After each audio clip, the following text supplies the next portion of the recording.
We also want to get our parents, our caregivers, the community involved in what we're doing. And so again, we think about teletherapy is I'm sitting there doing a session with one student goes away and I've got this other kid in front of the screen. Who are you? I don't know, right? So where's the parent? Where's the nanny? Where's the caregiver? They need to be involved, whether it's in person or digitally. They need to be involved so that they can compound what we're doing and they can continue what we're doing, because we don't fix kids.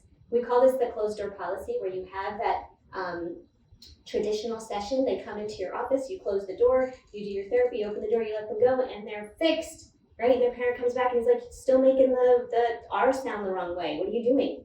Well, you need to come in here and work with me, and then when they leave, you become the therapist, right? You support them. You show them the proper articulation. You show them eye contact. You help them with social skills. That's where we need to get to with this involvement.